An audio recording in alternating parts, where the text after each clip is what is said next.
Welcome to MarcusG.tv. I'm Chef Marcus Guiliano. I'm a chef on a mission. Today's mission is seafood. How to buy better seafood. So I'm actually answering a customer comment, a viewer comment on YouTube. And here we go. Where do you buy your salmon, Marcus? I'm trying to change my diet due to contributing to my mental illness, and I understand the majority of seafood is not to be trusted. What should I do? That is a fantastic concern. Most seafood you just cannot trust, especially when you're buying it from a restaurant. And even when you go into, even if you go into a big chain store, things are most likely going to be properly or better labeled, but the person working behind the counter is not going to have much of an idea. They're not really that trained. If you go to like a Food Lion or ShopRite or Piggly Wiggly, the people working behind the counters are not that properly trained. If you ask them, like, when is wild salmon season coming and where is it from and this and that, when can I expect it? They're going to be like, well, I don't really know. So even if you go, there's a seafood store by us that everybody raves about a half an hour from us. Totally raves about. And it's really the only seafood store in the whole area, so people flock there. But it's unfortunate because they're actually pushing farmed salmon. So when you walk in there, there's literature on how salmon farming is good and how salmon farming is not really what the media makes it to be. And it's like this whole pitch for farmed salmon. Well, of course, yeah, they sell a lot of farmed salmon. So here's my first tip on when if you go to the store to buy wild salmon, true wild salmon, okay? First of all, it's not in season all year. It only has a short window from May, end of May, beginning of May to early fall. Sometimes a little later fall, just depending upon the season, depending upon the waters, depending upon quotas, depending on several things can variate the season. So if you're looking for wild salmon, right now is March, you're not going to find a true, fresh, never frozen wild salmon on the market. That's just not really going to happen. That's not the reality of it. It's not going to happen. You might be able to see it in its thawed form, so they're going to call it slacked, where they're going to actually take it from the freezer thawed and then say, here we have thawed wild salmon or slacked wild salmon. It might say previously frozen. If the grocery store is on their game, they will write previously frozen. Now, this is all things that you're allowed to know as a consumer. If you're buying something, you are 100% allowed to know what exactly is in your food. That's your right, whether it's at a restaurant or whether it's at a store. Transparency is key. But when you go to a lot of restaurants, they're just going to tell you what you want to hear. And unfortunately, a lot of these restaurateurs don't even know the difference. They assume that salmon, because it's coming from the ocean, which is where the farms are, it's where you farm salmon in an ocean, in an open pen system, they're going to say, well, yeah, it's from the ocean, so it's wild. Of course it's wild. How can it not be wild from the ocean? I've had one restaurateur tell me, they go, well, we call it wild because the salmon farms are set up right next to where the wild salmon are, where the wild salmon migrate and swim. So it's basically wild salmon. And, the more in depth you get with these restaurateurs, once you start asking them questions, their story just starts falling apart left and right. Now, I'm qualified to do that because I know the lingo, and most consumers don't. So it's extremely, extremely frustrating. I had a lady in the other night who was like, I need to know where the salmon's from. She was like, I understand there's a lot of fraud. And I was like, you're 100% right. Thank you so much for caring. And here's what we buy. Here's what we get. And this is exactly, let me put your mind to ease. I will show you the product. I'll show you the differences in the product. Even on our Facebook page, there's one point where I'll throw up a cover photo of the difference of what farmed salmon looks like versus wild salmon and the benefits and the dangers. Don't let anybody try to convince you that farmed salmon is the way to go. The industry is not set up to succeed. And sure, there might be some sustainability emblems on some of these fish or organic logo or an organic term. The majority of the salmon farms out there, the vast, vast majority, like 99+%, are open pen systems. On an open pen systems are not set up to be sustainable, clean, disease-free. So if you do buy farm salmon, you do want to buy farm salmon from a closed containment system, but literally I've only known of 1 or 2 farms that do closed containment systems. Hopefully the industry will move in that direction, but it's not as cost effective. That's why farm salmon is much cheaper than wild salmon or closed contained farmed. But let's go back to the questionnaire. Where can you buy good quality, high quality wild salmon? If you're a consumer, I would go into a Whole Foods type store. Whole Foods, some kind of health food store. My personal favorite brand is Ecofish, and that is Henry and Lisa's Seafood. Henry and Lisa are the founders of a company called Ecofish. Ecofish was probably one of the first wholesale and retail companies out there that had full transparency, that could tell you when, how everything was caught, the catch methods. Really a fantastic company that was started in the late 90s. I was one of their first customers. I ran across Henry at a food conference and had the pleasure of sitting next to him, and I learned so much that night on seafood and what's wrong with our seafood industry, and he was fed up with our seafood industry and started this company called Ecofish. You can go into Ecofish's website, and there's great terminology on there. ECO/fish. Ecofish. I believe that's what it is, or maybe there's no slash in there. But if you type in Ecofish, you will find something. Let me type it in real quick and figure this out. And there's no slashes, just Ecofish. And there's great tables and charts, graphs, terminology on there that you can educate yourself on vastly. There's also another website called Fish Choice, FishChoice.com, fishchoice.com. And they're going to list more suppliers and seasons and a lot of other things that Ecofish does not have, but they're going to jump into a lot more depth. Start with Ecofish, check out their website. If you can find their product, that's fantastic.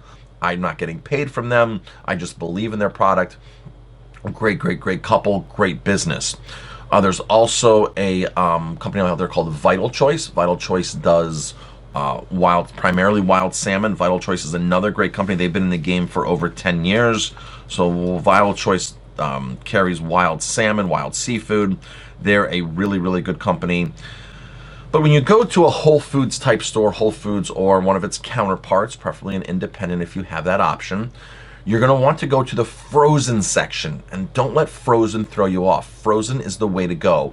A lot of these companies will catch the fish and freeze it instantly, either on the boat or at the shore at the processor within hours of catching it. So that's vitally important, because you want to get the fish before it starts to hit rigor mortis and before it breaks down. But even if you get it 8 hours, 10 hours, 12 hours after it's caught, it's still a very fresh fish.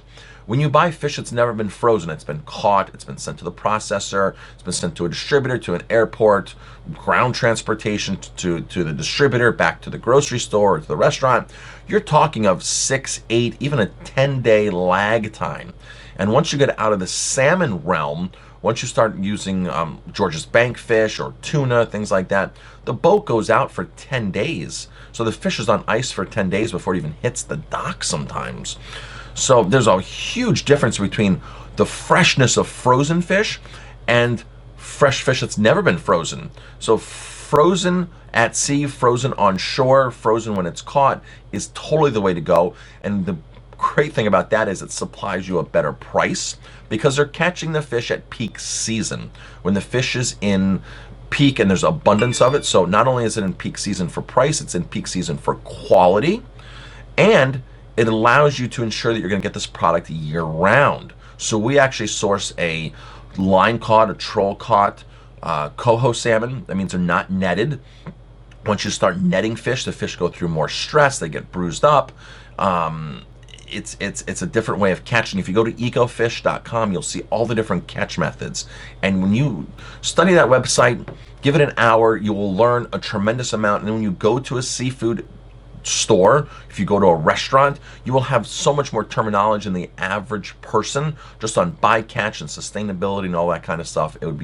You'll really set yourself apart and really understand for yourself what's going on more. And even log on to that website when you're in a restaurant and show and show the wait staff, show the chef, say, hey, wild salmon is only in season for these months and we're outside of these months. So where indeed are you buying your wild salmon from? Where's the source of it right now?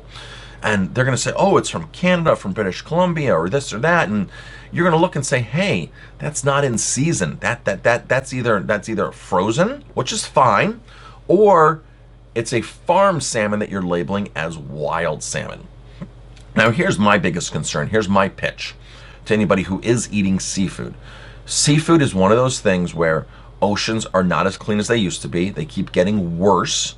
The true word of sustainability is in question with the amount of people that want to turn to seafood and the amount of people we have in the world. To label something sustainable is a lot of times now just a commercial term to make you feel good about what you're eating. Okay, so my pitch is saying ditch the fish, ditch the beef, and eat more plants. And you don't have to ditch everything altogether, but if you cut your salmon intake back by half or your beef intake by half, you'd be saving on the world's resources vastly, drastically you'd be saving on our resources. And with the rate that our population is growing, the decline of the quality of the oceans, the increasing pollution through agriculture, through the dead zone, through Gulf of Mexico, through Fukushima, the radiation, for just the garbage that's in the ocean and the industrial runoff, you're going to be saving a lot. You're going to be saving yourself of future disease and illness, because a lot of this stuff does come contaminated. So you can buy the most sustainable fish, the freshest quality, in season, and if it's coming from dirty waters, you're really not doing anything good for yourself. Now here's the reality of it, because all this is a commercial production, all this is commercial brands, all this is a bigger commercial game. Okay, farms, you can go to the farmer's market, you can buy something that was, hey, this was grown by the farmer down the road with 2 acres.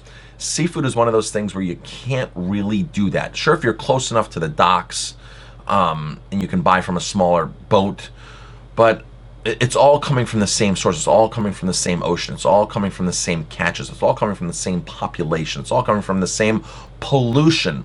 So it's a different game when you do that, because a piece of land you can certify organic and say we have no chemicals on this land. There's no residual chemicals here present. In the ocean, where did that fish swim? In the case of salmon, that salmon swam 2,000 miles. That tuna swam across the Pacific Ocean. That tuna, that fish, that salmon might have come in contact with some kind of pollution, radiation, something at some point, mercury levels. So it's a much harder game to know what you're eating when you're eating seafood. So my pitch is eat less seafood, eat more plants. The term sustainability is a term just like organic, USDA organic, was made by the larger companies to make you feel good about what you're eating and to bend the rules, so to speak, and to say, okay, we know that nothing's really truly sustainable. How can you rob the ocean of its natural resources and call that sustainable for a growing world population? It's not. But certain fisheries say, okay, we're going to manage the counts, we're going to do this, we're going to do that, and they're going to do things that are going to allow for commercial production of that fish, which also is going to, like I said, is going to make you feel good that, oh, we're eating something sustainable. And I got to tell you, it's a huge marketing point for me and my restaurant. People love to know that they're eating sustainable seafood. People love to know that they're doing something good and something right. I'm just saying, let your mind think and take it to the next step and eat more plants, eat more legumes, which are plants, eat more grains like quinoa, American quinoa, of course, extremely vital for the social issues, being socially responsible. Eating socially responsible is a huge buzzword, a huge thing now, and people are looking for socially responsible food. They're looking for slave-free chocolate, slave-free sugar, and when the world is just riddled, our supply with this, the majority of this in our supply, it's tough to really be socially responsible. So I'm Chef Marcus Guiliano. I hope that helped. If you like my videos, please hit like, subscribe to my channel, and definitely pass it on.